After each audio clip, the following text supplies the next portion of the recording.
तो नमस्कार, आदाब, सत श्री अकाल। मेरा नाम है रोहित पागलपाल और आप देख रहे हैं कहानियों का भूचाल। स्वागत करता हूं आपका द पोइट्री हाउस स्टूडियो में। दोस्तों, कहानियों की दुनिया बड़ी अजीब होती है ना, और बहुत रोचक भी होती है। वैसे ही ये दुनिया भी तो एक कहानी जैसी है, जिसे दूर कहीं बादलों के पार बैठा कोई शख्स कल्पना देता है। हर व्यक्ति को एक किरदार के साथ इस दुनिया में भेजता है। लोग अच्छा बुरा, छल कपट, जालसाजी, चालबाजी, एक दूसरे को नीचा दिखाना और खुद को सर्वश्रेष्ठ बताना, ये सभी कृत्य जो करते हैं वो उनसे ऊपर बैठा वो लेखक ही तो करा रहा होता है ना, जिसने इन सब की नियति में जैसा किरदार लिख दिया होता है। ये लोग जाने अनजाने में वैसा ही किरदार निभा रहे होते हैं। अपनी व्यस्तता से कुछ लम्हे चुरा कर फिर से एक कहानी लाया हूँ। उम्मीद करता हूँ कि पिछली ही कहानियों की तरह ये कहानी भी आपको बेहद पसंद आएगी। तो चलिए बिना किसी और बकवास के कहानी को शुरू करते हैं।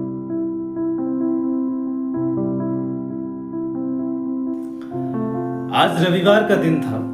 मैं और मेरी बीवी आज बिल्कुल सुकून में थे। मेरी बीवी को भी तसल्ली थी कि आज उसे जल्दी से घर के सारे काम निपटाने नहीं पड़ेंगे। यूँ तो दिसंबर का महीना था, तो हल्की सर्दी शुरू हो चुकी थी। अमूमन उतनी सर्दी नहीं थी जितनी हर साल पड़ती थी।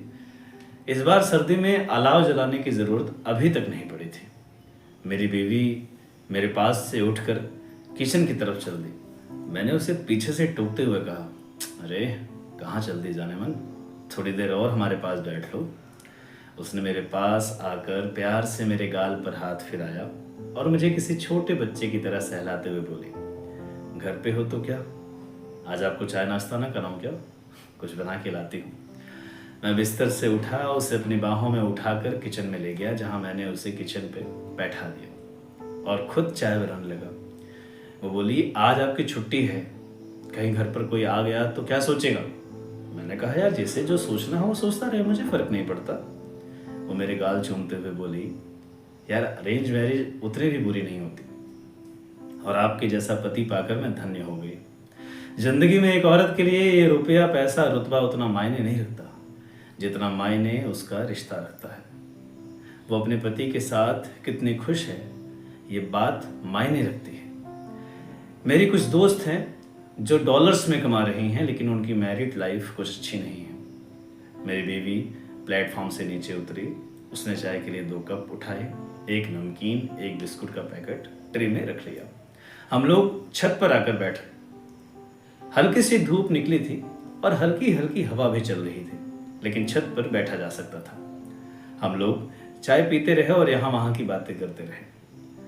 अचानक मेरी बीवी बोली कि अलमारी में आपके काफ़ी कागजात रखे हैं, एक बार सब देखकर चेक क्यों नहीं कर लेते, देख लीजिए कौन सी फाइल ज़रूरी है और कौन सी नहीं। उधर मौसम एकदम से करवट बदल रहा था।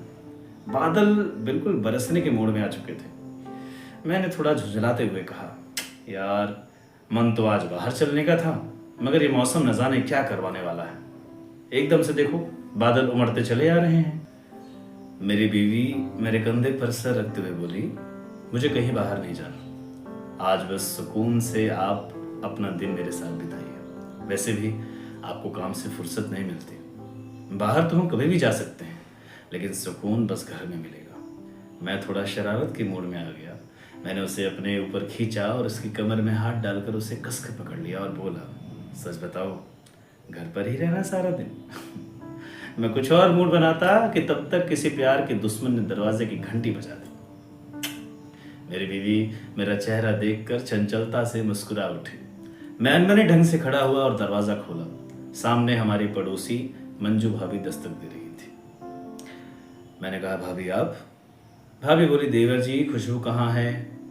खुशबू भी अपनी साड़ी का पल्लू सही करते हुए मेरे पीछे आकर खड़ी हो गई। मंजू भाभी और खुशबू एक दूसरे को देखकर मुस्कुरा दी। मंजू भाभी मुझे शक की निगाहों से देखती हुई बोली, खुशबू आज थोड़ा वक्त निकालकर मेरे पास आना, मुझे कुछ काम है। इतना कहकर उन्होंने खुशबू को अपनी कलाई दिखाई। खुशबू ने हाँ भाभी कहकर दरवाज़ा बंद कर दिया। मेरी तो कुछ समझ में नहीं आ रहा था कि यह हुआ क्या, और मंजू भाभी ने खुशबू को किस चीज़ का इशारा किया था। खुशबू मेरा हाव भाव समझते हुए बोली कि ये औरतों के बीच की बात है, आप नहीं समझोगे, फिर भी बता देती हूँ। भाभी वैक्स करवाने के लिए बोल रही थी। मैं बस हौले से मुस्कुरा दिया। खुशबू ने फिर मुझे टोका वो फिर बोली, यार आप प्लीज़ चेक कर लो, आपके कपड़े निकालने से ज़्यादा टाइम तो अलमारी में पड़ी आपकी फाइल्स खा जाती हैं। मैंने अपने होठ खुशबू के गर्दन पर रखते हुए कहा, कपड़े ही तो निकालने हैं ना, वैसे ये काम मैं कर लेता हूँ। खुशबू तुरंत पलट के बोली, हाँ हाँ, और मैं ड्रीम 11 पर टीम बना लेती हूँ। मैं बोला, यार मैं इतनी रोमांटिक बातें कर रहा हूँ और तुम्हें मस्करी सूझ रही है। खुशबू बोली, आप पहले अलमारी खाली करो, रोमांस बाद में कर रहा हूँ। उधर मौसम थोड़ा और सर्द हो गया था, हल्की हल्की बारिश होने लगी थी। सच कहूँ तो एक बीवी में इंसान को सब रिश्ते मिल जाते हैं, दोस्ती भी, वफादारी भी, इंसानियत भी और बेइंतहा मोहब्बत भी। मैं देखता रहता था कि कभी कभी मुझसे हुई गलतियों पर ये मेरी माँ बन जाती थी, और कभी कभी जब खुद इससे गलती होती थी तो किसी खास दोस्त की तरह बर्ताव करती थी और कहती थी, वो तुमने मुझे बताया ही नहीं था, मैं कौन से काम रोज रोज करती हूँ, हो जाती है ना जान गलतियाँ, इतना भी दिल पे ना लिया करो। मौसम का मिजाज एकदम से बदला था, सर्दी थोड़ी बढ़ती जा रही थी। मैं अलमारी की तरफ चला आया और अलमारी को खोलकर अपनी फाइल्स निकालने लगा। मैं एक एक कर सब फाइल्स को चेक करता जा रहा था। फिर मैंने एक और फाइल निकाली जिसमें इस घर के कागजात थे। एक पल के लिए फिर से वो यादें ताज़ा हो गई। पहली बार जब खुशबू और मैं इस घर में आए थे, गृह प्रवेश हुआ था। माँ पापा शहर में कम ही आते थे, वो बस हाल चाल लेने आते थे क्योंकि उन्हें शहर पसंद नहीं आता था। खुशबू दरवाजे पर टेक लेकर खड़ी थी और मुझे मुस्कुराता हुआ देखकर बोली, क्या हुआ पतिदेव, ऐसा क्या मिल गया? मैं उसको बोला कि इस घर की बहू और इस घर की मालकिन को सोच कर मैं मुस्कुरा रहा हूँ। मैंने उसे वो फाइल थमा दी। उसने देखा और फिर मेरे सीने से लगकर बोली, इसके लिए हम दोनों ने बहुत मेहनत की थी ना। मैंने घर की रजिस्ट्री को संभाल के रख दिया। तभी अलमारी में से एक गुलाबी रंग की पॉलीथीन मेरे पैरों में जाकर गिर पड़ी। मैंने उसको उठाया, लेकिन पकड़ मजबूत नहीं थी तो हाथों से फिसल गई, जिसके अंदर की सारी चीजें बाहर आ गई। एक खूबसूरत डायरी, कुछ डायरी के फटे पन्ने में लिखे कुछ खत, किसी को गिफ्ट में दी हुई पहली चॉकलेट की निशानियां, और डायरी में रखा हुआ एक सूख चुका गुलाब का फूल, जो खुद को किसी इतिहास के किले की तरह थोड़ा बहुत बाकी रखे हुआ था। डायरी और उसके फटे हुए पन्नों में लिखे अनकहे जज्बात, जो किसी से कहना था लेकिन कभी कुछ कह नहीं पाया, और खुद कई साल बीते पीछे चला गया, जहां जवानी की दहलीज पर मैं और वो पागल लड़की कदम साथ साथ रख रहे थे। जवाज बस मेरी कुछ यादों और डायरी के पन्नों में सिमट कर रह गई है। जैसे कभी किसी इतिहासकार को खुदाई में इतिहास के सबूत मिलते हैं, कुछ गुमनाम कहानियों को खोजकर बाहर निकालते हैं, आज ठीक उसी तरह यह हादसा मेरे साथ हुआ था। मैं नीचे झुकता इससे पहले दरवाजे पर खड़ी मेरी बीवी ने आकर उन सबको समेट कर अपने हाथों में लिया। एक खूबसूरत डायरी, उसमें किसी की तस्वीर, और वो खत जो किसी और के लिए पूरी मोहब्बत से लिखे थे, अब मेरी बीवी के हाथ में आ चुके थे। खुशबू ने उन खतों पर सरसरी तौर पर पढ़ा और मैं किसी चोर की तरह खड़ा हो गया, जैसे उसकी चोरी पकड़ ली गई हो। लेकिन खुशबू ने मेरे हाव भाव को समझते हुए उन सबको वापस उसी गुलाबी पॉलीथीन में रख दिया। वो बस कुछ देर और उसी तस्वीर को निहारती रही जिसको सालों पहले मैंने किसी फॉर्म से चुरा लिया था।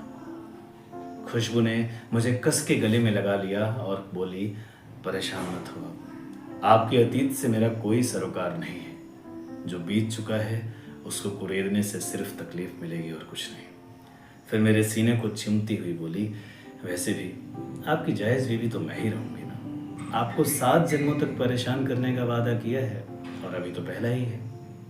क्योंकि मौसम एकदम से सर्द होता जा रहा था और मैं इस पॉलीथीन में सिमट पड़े अतीत को देखकर सहज नहीं था।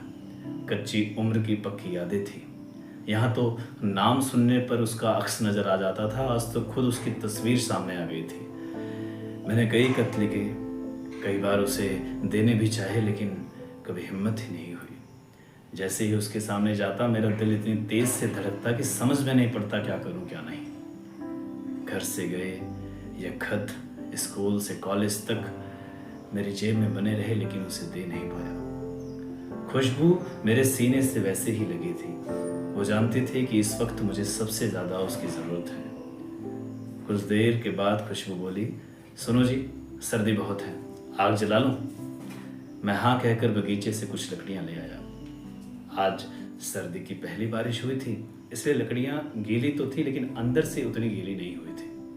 मैं और खुशबू दरवाजे के पास आग जलाने लगे, लेकिन आग थी कि जलने का नाम ही नहीं ले रही थी। खुशबू ने मेरी उस पॉलीथीन को निकाला और एक एक कर खतों को जलाना शुरू कर दिया।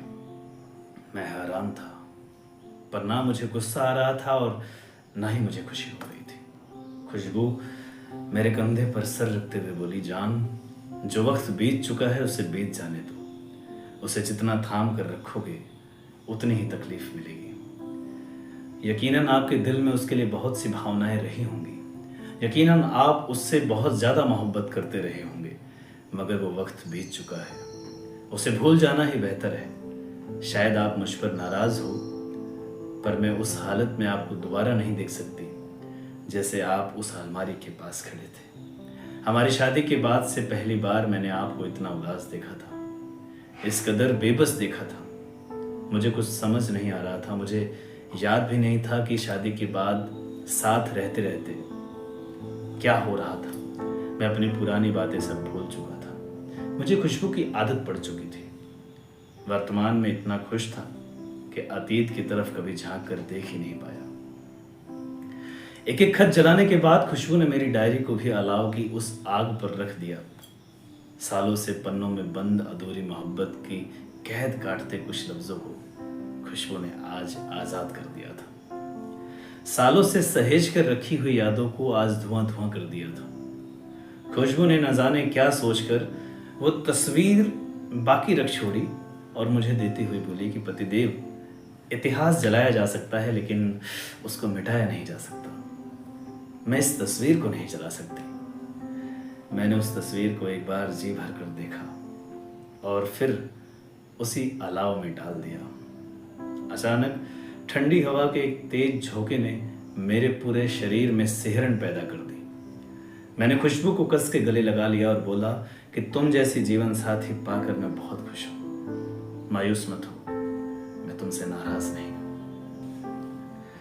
मुझे तुमसे कोई शिकायत नहीं है। I love you so much. Khushboo ने अपने शॉल में मुझे छुपा कर कहा, सर्दी बहुत बढ़ गई है ना? I love you too. मैंने उसके माथे को चूमा और कहा कि इसलिए तो आज सर्दी की आहट पर पहली आग जलाई है। खुशबू मुझे कसकर पकड़ कर बोली, हाँ मेरी जान, पहली भी और शायद आखिरी भी। यहीं पर ये कहानी खत्म होती है। उम्मीद है ये कहानी आपको पसंद आई होगी। आजकल बहुत सारे रिश्तों में कॉम्प्लिकेशंस देखने को मिलते हैं, लेकिन अगर हस्बैंड वाइफ एक दूसरे को समझें और एक दूसरे को अपनी ईगो साइड कर कर अपने आप से थोड़ी ज़्यादा इम्पोर्टेंस दें दोनों, तो शायद रिश्तों में ये जो दरारें हैं आने कम हो जाएंगी और कोर्ट में पड़े तलाक के केसेस, उनकी फाइलें थोड़ी कम हो जाएंगी। तो उम्मीद है ये कहानी आपको उतनी ही पसंद आई होगी जितनी पसंद से मैंने इसको पढ़ा था। अगर आपको ये कहानी पसंद आई है तो अपनी राय इस कमेंट में ज़रूर डालिए, इस वीडियो को लाइक करिए, लोगों तक शेयर करिए और हमारे चैनल को सब्सक्राइब करिए ताकि नई कहानी आपको सबसे पहले नोटिफिकेशन देके जाए। मिलते हैं एक नई वीडियो में एक नई कहानी के साथ। तब तक के लिए रखिए अपना ख्याल। मेरा नाम है रोहित पागलपाल और आप देख रहे थे कहानियों का भूचाल। राधे राधे।